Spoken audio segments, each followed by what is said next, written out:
Ladies and gentlemen, the moment you've all been waiting for is now here. Ladies and gentlemen. Get him, Bobby. Now rocking with DZ the Incredible. You got it locked in to Live and Direct with yours truly, DZ the Incredible. Thank you for tuning in. As you know, here on Live and Direct, we bring to you the who's who in art, culture, music, entertainment, and more. And if you're somebody that's anybody, you're going to be sitting in this chair right here where my guest is sitting right about now. Now, I don't know what name you want me to call you on the show today. You know, you got a few. So I do. Instead of me calling him, I gotta let you introduce yourself to the people right now.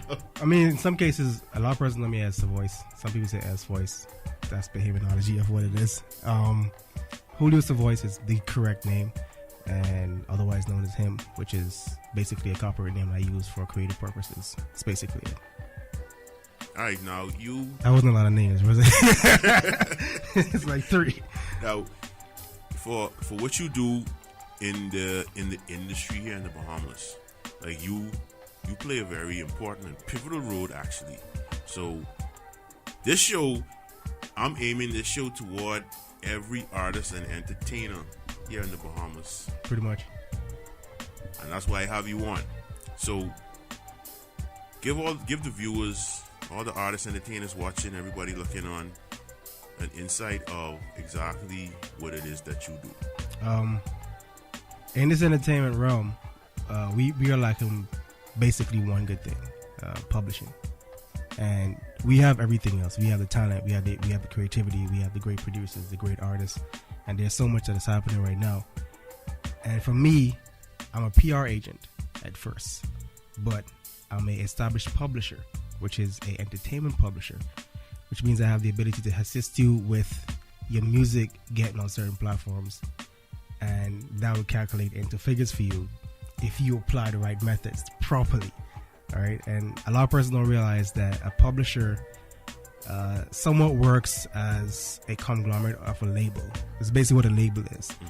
And most publishers works for the label. So my task here is, and my actual purpose is, I would say, one of the publishers here, music publishers here in the Bahamas for the past 10 years. Okay, how did you ended up venturing into the field of publishing? It's a bad story. Everybody's trying to be the artist or the front man. That's what most people, they endeavor to do. But you don't find much people that branching off in that key aspect stay in the of background and do most of the work that's actually the heavy side of the work. You know, but how did you end up venturing into that field? I started law school. I hated law, and at the time I was doing corporate law. Well, I started with criminology at first, and I went into corporate law, and I realized it was more business. And during that time, I was actually doing Full Sail online, which is pretty cool. I was deep into music. I was recording with Mark Johnson and those guys, with White House Saginaw, which is a little thing that we came up with. And I really wanted to venture off into certain things. At the time, I was being approached by a few different labels, like Island Def Jam, to do a few projects, which is pretty cool to me. And Mark and I sat down and we kind of bumped heads. He's a pretty older guy at this point, and that's Zoltan's uncle. Yeah. And we sit down at the time and we were just going through a lot of things. And when we realized the steps that we had to go through to have control of our own music that we spent hours on creating, I was like, man, I can't just give away all my rights, because I'm the one spending 10 and 16 hours in the studio at the end of the day on one track. And I was like, yeah, we gotta do something about this. So being registered for royalties through PRS, prior to that, we tried to figure out ways to control most of our publishing without giving it away to the label. And you know, most labels today, they control your publishing because they control the money, and they control what they do with the money via your art. So what I wanted to do for myself was control my art and control my money. So it was just that simple. We sat down and we looked into it. We connected with PRS, BMI, ASCAP, CSAC, a few other places, found out how to get into publishing. There were a few private companies that did publishing, get into your own co-publishing. And I was like, I think we should take this route. But originally I started it because I wanted to do it for myself. Because logically, I'm a sucky artist. And I can tell a lot of people, like, you go back and listen to stuff that I created back then, it was utter trash, you know? And it might have been creative It might have been good. It might have been great at its time. But when I go back and listen to it now, a lot of persons today could tell you, oh, yeah, you had a good video. Oh, that song was horrible. You know? And that's just basically what it was, because publishing was my key factor. And music videos are a key part of publishing. So I wanted my videos to be so like spectacular that you had no choice but to watch my music, because I know this was trash. So I got into publishing basically because I wanted to control what I was doing. And I wanted to have my own time limits, my own perspective. I wanted to have my own creative control. And that is the same control that I give to every artist that I work with as a co-publisher with me on their own material that they invest their time into. So that's basically why I got into it. It was basically to control what I was doing. Nothing about the music. I don't even like music that much, man. It ain't that serious. I love songs. Yeah. But you look at the difference. Would I sit down and spend countless hours like a lot of these creatives do in the studio today? No, I don't have the time for it. So that's the big difference. Yeah. So a lot of artists here in the Bahamas, they get into music, being an artist, and I mean, for me personally, I feel that most of them don't even realize the importance of the business aspect Business of side, it. they lose it out a lot. Yeah. So explain to them the utmost importance of having the business side of your career covered properly. It's like a water and bucket concept. If you got holes in a bucket, you pour water in it, it's gonna always come out. You're doing the same thing right now with your career. And even if it's not a career and it's just you're doing it for fun or a hobby or whatever you want to call it, a task or a time-consuming concept, you're throwing water into a bucket with holes in it.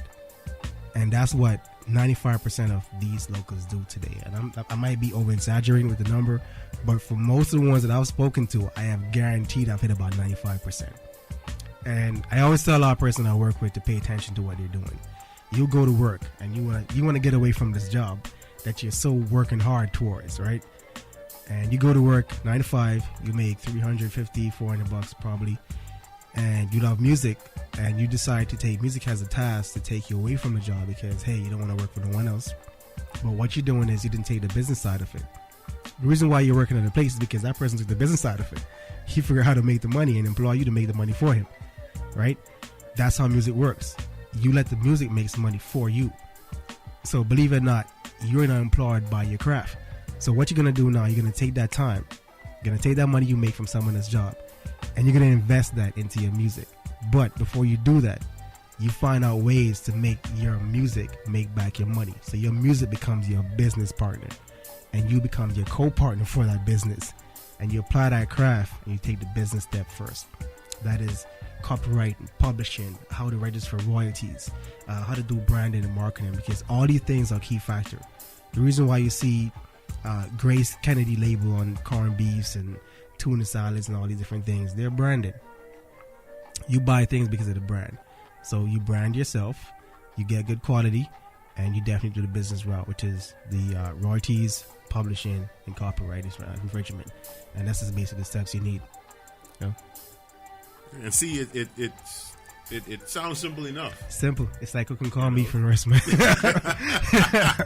It sounds simple enough, but it just seems that a lot of artists, I guess they lose their way and get caught up in the creative process and the hype. Yeah, and the hype of it. Hype of yeah. everything. Popularity comes first for most artists here.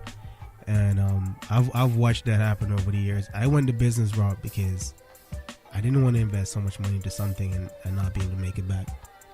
And I can share this, when PRS sent my first check, it was $21.56. I don't know why the heck I even got that money. I was just sitting around thinking to myself, okay, I did something right. Something happened here. And when I saw the first set of cash, I was like, all right, I think I know what to do next. So I ventured off into distribution with a few of my colleagues in the UK. Shout out to Sean, pretty cool guy. He's been working with BBC Radio for quite some time now, and he's very well known in the industry in the UK. And he kind of pivoted me down a few routes for certain things. I connected with Cindy, who manages and did some productions with Alkaline, and she kind of pivoted me around certain things as well. And I could go on with a few names. Shawnee, she definitely directed me in the past because she was signed with Slip and Slide at the time with Island Def Jam, Ghost Rider. She did a lot of stuff. Birthday Sex, Jeremiah, a few stuff for Keisha Cole, and they kind of ran me down through the industry itself, because this is where like their bread and butter. This is how they make music, and this is how they make their money. So when they walk into the studio, they walk into the studio with a split sheet and their royalty sheet. You trying to go like, man, we come to make music. Like, why you have all these papers in here? Yeah. And it's like, nah, right, you gotta sign these first. We got remember, make sure I know how much percentage I'm getting for doing the vocals, and they call that talent fee. And you have production fee because I'm gonna be a co-writer. I'm like, wow, it's a lot of stuff happening here. I'm like, man, y'all just take the fun out of this whole process.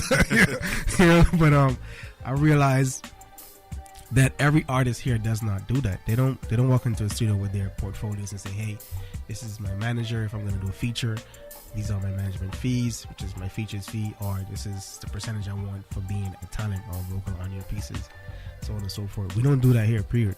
So we kind of jump. We did this whole rainbow effect, like, hey, look where we are, I want to be over here, and we missed out the entire importance of it. It's kind of like how to get across the bridge concept.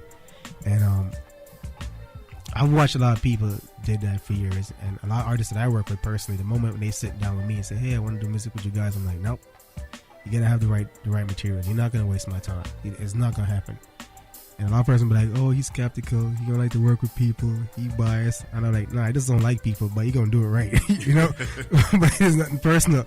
Yeah. And it's because I don't want anyone to come around me and really say, hey, well, Voice wasted my time, because you're gonna hear negative things every day. People are gonna find ways to blame their failure on someone else. And when persons come around me, it's like a boot camp.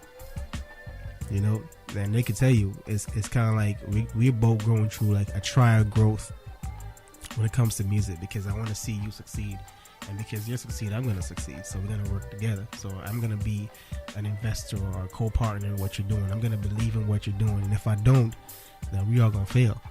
You know, and that's just basically it. And now I know that you have the Sergeant I company. Yeah. Sergeant I Inc. Sergeant I Incorporated. Yeah. Now, I just thought I'd mention that. Yeah, that's cool. Just let them know what you got going on. Now, there's been a cry here in the Bahamas for a very long time. Mm-hmm. Oh, the music industry, we ain't got no real music industry, and the government need to do this, and the government need to do that, and government ain't got nothing to do with music. This need to happen and that need to happen. So in your professional opinion, or from your professional aspect, mm-hmm. what can be done, or what isn't being done, that can create a successful music industry here in the Bahamas, like the one that we see going on in Jamaica, in Trinidad, in cities in the United States like Atlanta, New York, California, Texas? Indeed. How can we get that done? We have to unite to create something, and let's use the Egyptian pyramid as an example. You know, there was someone that has an idea. I mean, they might say it was people that were slaves to do it, or from what I know, it's people that actually offered their service, and they were all gifted people. We are all talented in this industry, and we all have something to offer. But what we do is we're selfish with that. We want to have this whole "I did it first" effect concept. You know, I was the one that did the best Bahamian song, or I got the most views online first as a Bahamian artist. Like, that's the kind of thing that we're doing. And when I sit down with a group of persons, and it's very rare, and I can call a few names that I've worked with who I know for sure wants to make this work.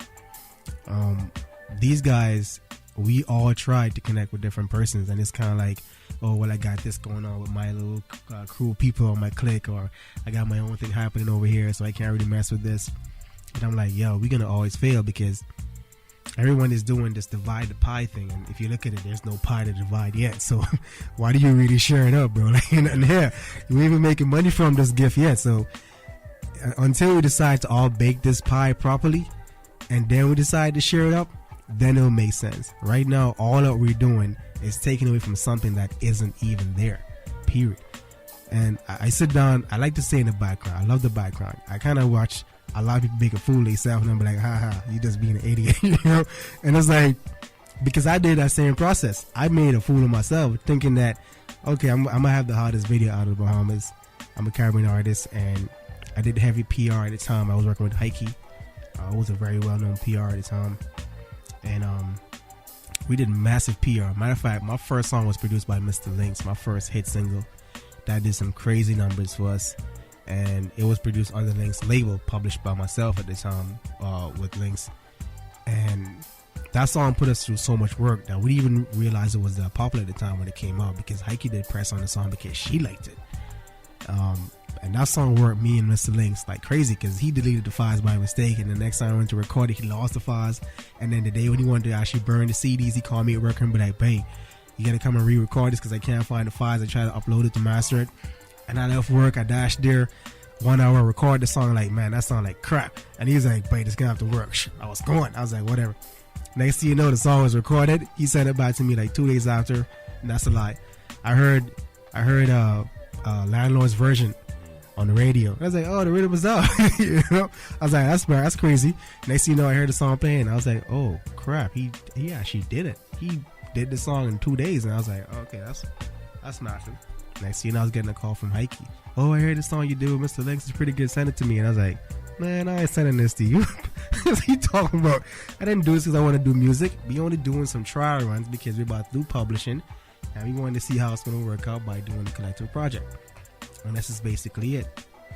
And that project was very successful. Matter of fact, from that project, because I registered the song, I recall my check from PRS being $981. Wow.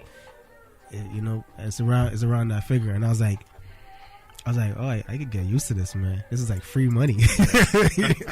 You know, and it was because I took an hour to sit down and did this property. You know, I went in, I registered the song, I got my IRC code from my distribution, I sent it out, I published it, everything, and I was like, let me see how this worked out. And then a year after, give and take about 11 months, I didn't realize I actually got paid from PRS until I signed in, I think in August, because I was signed in prior to that, and I signed in August, and I was like, holy Jesus Christ, that's $981. And when I went to Scotiabank to check it out, it was actually there, and I got paid in pounds, and it was more than $981 because it got paid in pounds. I was like, yo, I'm doing this, man.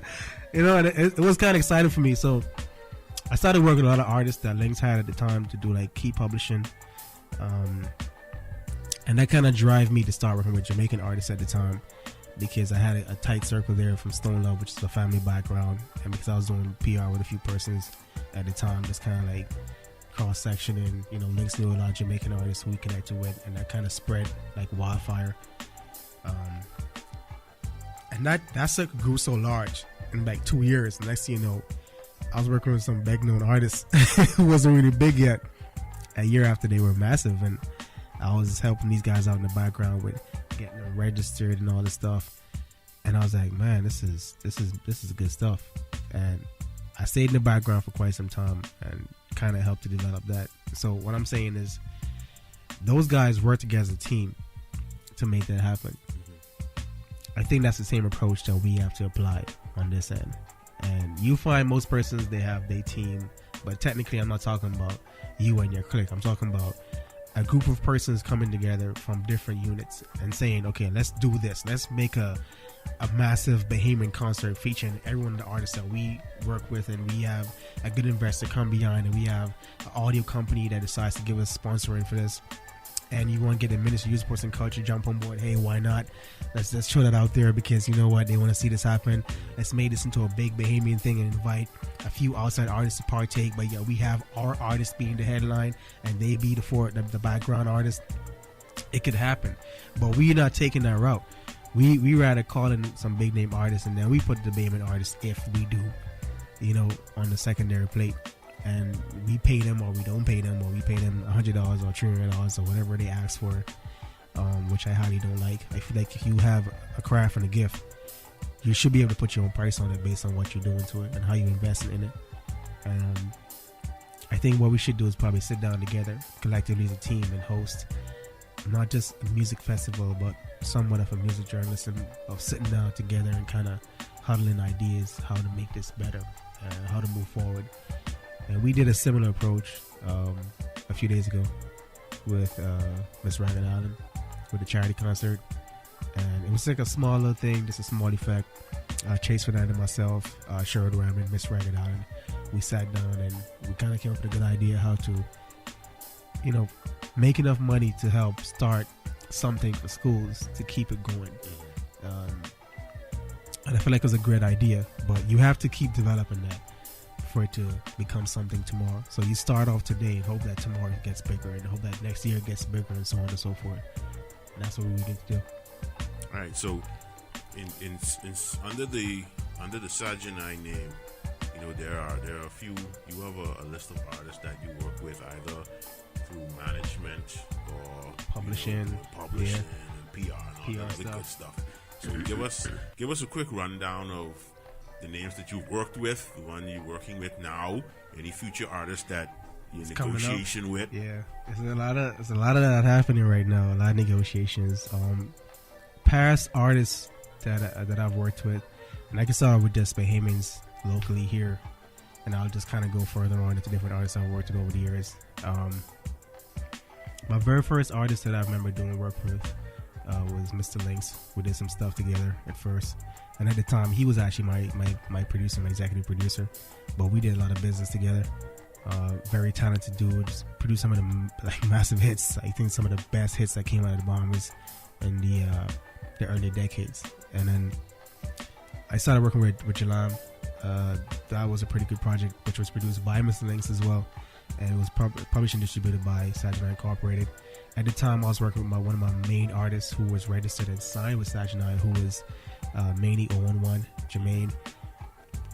I can't find another talent like that. Well, I can't say that because, you know, they got Von Trapp and Sherwood and these guys is popping up right now, and G the producer. But at the time, Manny was a massive artist to the point whereas he couldn't stay here. You know, I had to fly him out to Atlanta, and he did a few projects, a few features with DJ Khaled's artists. Came back in. Right now, we're actually sitting on 3 projects for Manny, simply because we're waiting for, you know, some sign off from other people, some major names. And Manny was one of the major artists I worked with here. Prior after that, I started working with Chase Fernandez, super talented chick. She definitely knows how to do music. You know, I think she is one of the persons that you have to pay attention to, because she's been doing it so long by herself that when her and I connected, it was like pure fire. It was simple. It was easy. You know, you bump heads here and there, but, you know, you talk about male and female trying to make something happen creatively. And, you know, I look at the project today and be like, yeah, I think we, you know, something really good came out of this. Because at the end of the day, Chase is a very successful artist. And she's probably one of the best artists right now, female-wise, to me. There are others, but you know, I love Chase music. It's just that simple, you know.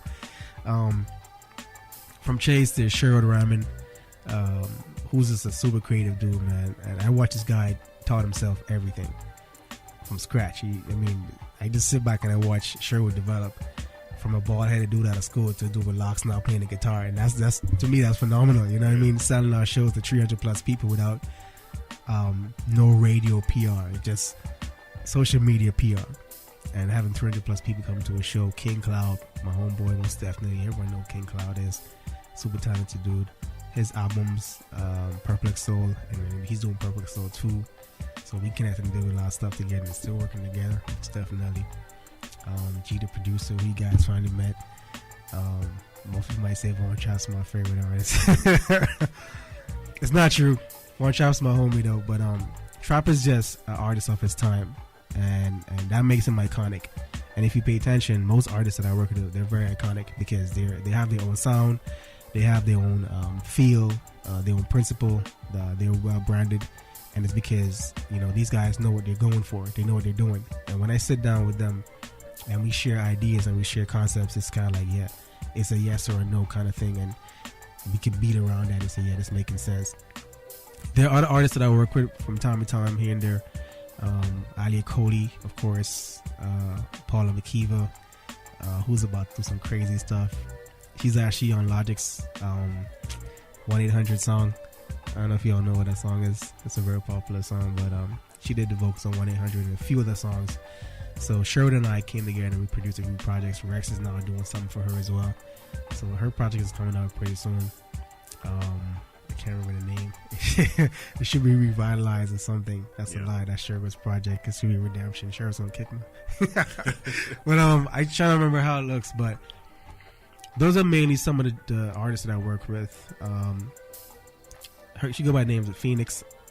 I'm not gonna try and pronounce her real name because she would not like that. But I call her Phoenix. She knows how she is.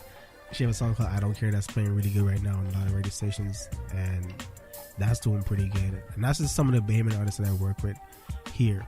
If I missed anyone's name, do forgive me. I probably did. My bad. But those are some of the ones that I work with key to key, which is either marketing, PR management, or co-management. Whereas they are their own principal and I'm a secondary thought, which means they come to me to get certain things done business wise, and we sit down and we try to make this idea becomes a lucrative funding for everyone. And that's basically how it is. Outside of the Bahamas, I did PR for a lot of well-known artists, to be honest with you. Alkaline was one of them. I did a lot of PR for Alkaline here. Jamil, I did PR for Jamil here. That did pretty well. Lines, of course, did PR with Lines. I'm doing PR now with Mr. G, which is otherwise known as Goofy from Red Rat and Goofy. That's my homie. We connect like every other day. We talk back and forth. These are like some of the big name artists that I've worked with over the years. I've had the chance to sit down and did a year with PR with Wycliffe Jean, which to me was pretty good. The thing about that was he wasn't really doing much music at the time. He was doing more like a touring kind of thing, and it kind of suffocated what I was doing because I wanted to be out there with it, but it didn't work out on my end that way. So that came out pretty good. Artists that I'm working with now, basically Jude Manager Davila, Nika, Disruption, Yanni, Monterey, Starface, who's a major artist right now in Jamaica. These guys are all well known, and they kind of spread out. They're in Atlanta, they're in New York, about 3 are in Jamaica, and these dudes are doing pretty good in their circles. I mean, they're hitting some crazy numbers, 1 million plus views on videos and followers and subscribers, so on and so forth. So they're doing pretty good, and I'm doing PR management and co-management for a few of these artists, including like Monterey that's coming up. That has a song with Vibes Cartel, and he has a song with Sapphire. I don't know if you know what Sapphire is, the rapper dude / Nicki Minaj X, whatever. He has a lot of titles himself, so there's a lot of stuff that we're doing under Sergeant I Incorporated. But the umbrella is widely spread, and it's just energy, it's just work that we're putting in. And we don't normally share this thing because, you know, we're the background people, and people always ask us, oh, why makes them so important? But what makes us important is who we work with.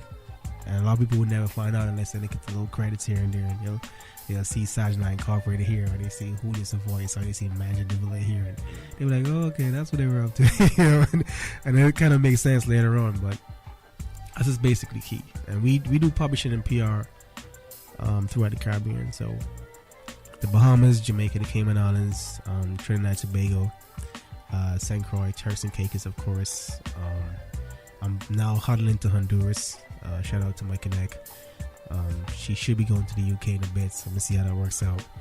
She know who she is. I'm not gonna call her name, but I know for sure I should call her name Terry. But that's my home girl, man. Yeah. But we're gonna see how things work out for sure. And then my connect in Jamaica, April Chin has been working with us. She's been a Sergeant I agent now for quite some time now. She's been putting in some major work. She's the one that sent most of these major artists my way, like Lance and so forth. And I think we can't get no better than that, because Lance is basically back and forth in Nassau now. He's been in Ivory Coast, been in Freeport. He's coming back in town again. So you know for sure that it works out. And this is the kind of stuff I want to do with the artists I work with. But we're trying to push that growth so that we can do the cross-reference. You know, Jamaican artists come here and perform, Bahamian artists go there and perform, American artists come in to kind of do the same thing, spread the energy, and then you have features between these conglomerates and persons connected and so forth. That's basically the key foundation, man. Right, what we can do right about now, we're going to take our famous live and direct music break, and we're going to take a quick look at the artist that Sergeant I Incorporated has worked with and is still working with even up to this day. So Yeah. we're going to take that live and direct music break. We're going to be right back.